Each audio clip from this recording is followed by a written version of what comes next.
Homebuyers, especially first timers, this message is specifically for you. Time and time again, I see the same 6-7 common mistakes that buyers make, and the crazy part is they are completely fixable. We're not talking about rocket science here, just good preparation.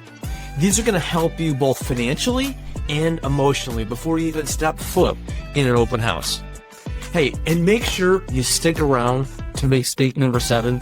It's the easiest of all of them to fix, and it's going to save you both time and money and a whole bunch of aggravation.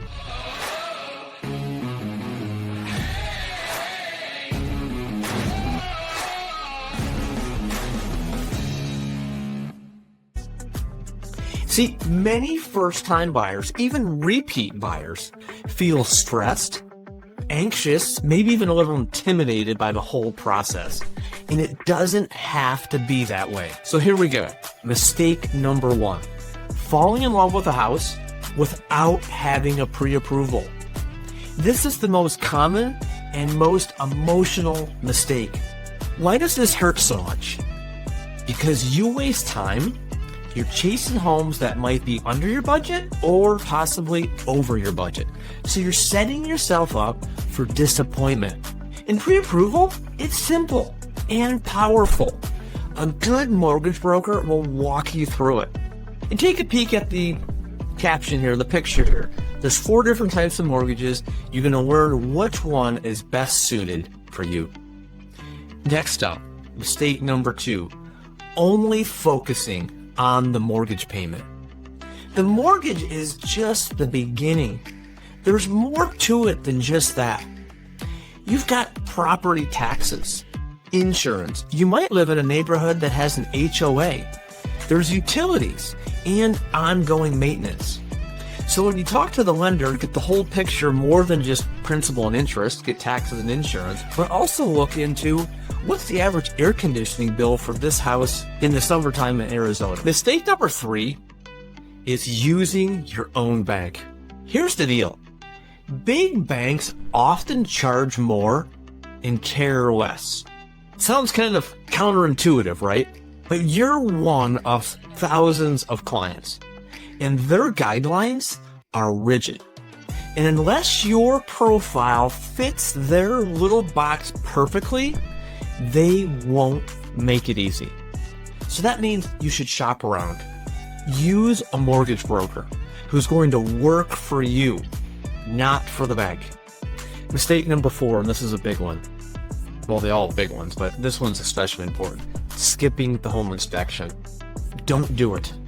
Skipping the inspection is like buying a used car without opening up the hood.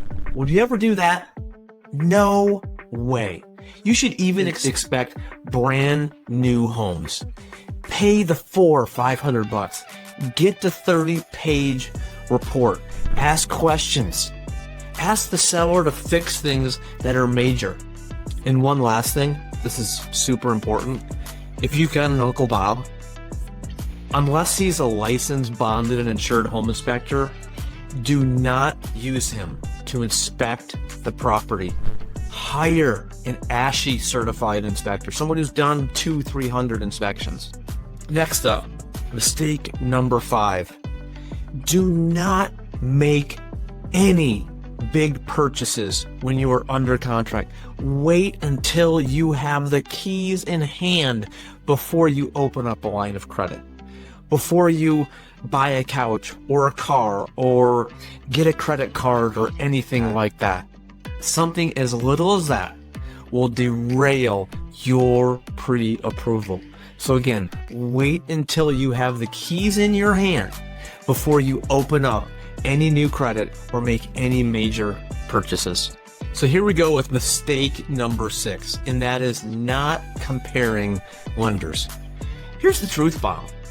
The most expensive part of buying a home isn't the house, it's the loan. Even a small quarter or eighth of a percentage point difference is going to save you thousands over the long term. So shop around. Small differences in rates or fees can cost you thousands of dollars over time. And here's number 7. Mistake number 7 is working with the wrong team or working with no one at all. And this is the easiest one to fix and the most overlooked. You know, a realtor like myself, in almost all cases, does not cost you a penny. And not all agents and lenders are created equal. Ask questions, read reviews, find out things like, do they specialize in the area that you want to buy a home in? Do they work with buyers like you in the price range that you're interested in? Another great question is, do they do this full time? Little secret too, when you're testing out realtors or shopping around, see if they answer texts and respond to phone calls quickly or emails. The great news is, as I mentioned earlier, a good agent will most likely cost you nothing, but can save you tens of thousands of dollars from just mere experience that they have from doing hundreds upon hundreds of transactions. Okay, so here we go. Let's recap. First off, get pre-approved. Know what your full monthly cost is to own a home. Next is, don't assume your bank is the best option. Fourth was always get a home inspection.